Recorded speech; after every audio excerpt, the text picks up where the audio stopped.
Nós estamos acostumados a aceitar a definição liberal da democracia, entendida como uma ordem civil, legal, com a existência de partidos políticos, eleições, os 3 poderes da República e os direitos civis, de igualdade e de liberdade.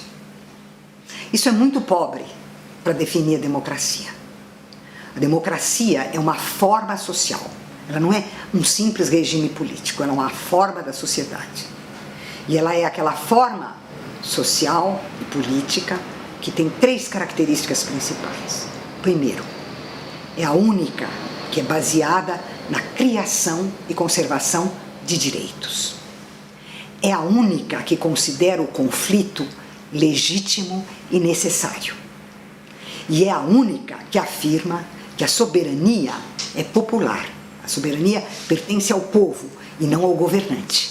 O governante recebe um mandato, é isso a eleição, recebe um mandato para exercer a soberania que pertence ao povo. Então, ela é o único regime verdadeiramente popular de direitos e do conflito. Bom, no Brasil tem sido praticamente impossível instituir efetivamente a democracia.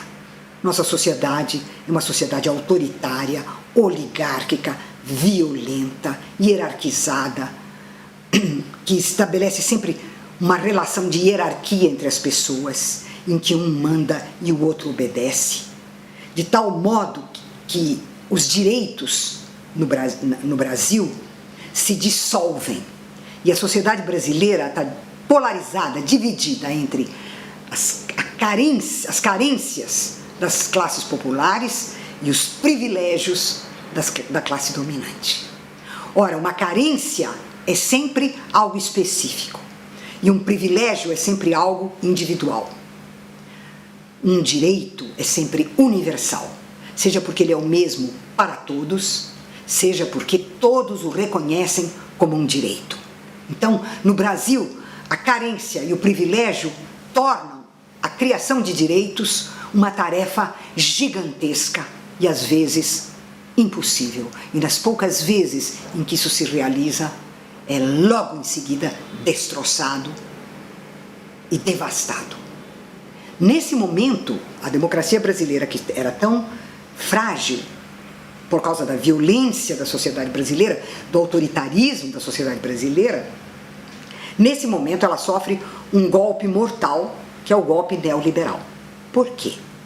O neoliberalismo defende a ideia de que o Estado, portanto o poder público, deve ser tratado como uma empresa. É por isso o sucesso agora de políticos que dizem: não, eu não sou um político, eu sou um gestor, eu sou um administrador. Mas o que um gestor ou um administrador vem fazer? É porque o Estado é pensado como se ele fosse uma empresa e não o poder público. Ora, pensar o Estado como uma empresa é pensar o Estado como fazendo parte do mundo privado, porque a empresa pertence ao campo dos interesses privados. Então você privatiza o Estado e pensa o político não como um governante, não como um representante, não como um legislador, mas você pensa nele como um gestor, um administrador. Então, o que caracteriza o neoliberalismo? Ele encolhe o espaço público dos direitos e alarga o espaço privado dos interesses de mercado. Engole o Estado nisto.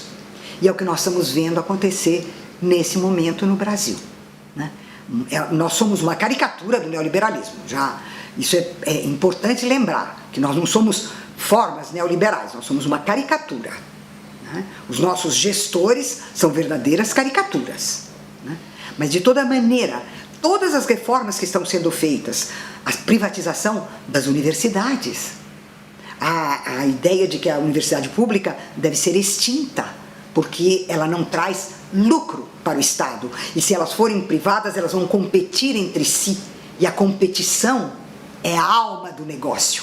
Então, devastação dos direitos sociais, com a reforma trabalhista, com a reforma previdenciária, com a reforma da saúde, com a reforma do ensino médio e agora, no caso, com a devastação das universidades. Então, você vai tendo, crescendo, um processo pelo qual a concepção neoliberal destrói a construção da democracia e mantém o país na polarização entre a carência absoluta das classes populares e o privilégio absoluto das classes dominantes. E a classe média, que é conservadora, reacionária e imagina que um dia vai fazer parte da classe dominante, aplaude tudo isso e vai para a rua bater panela.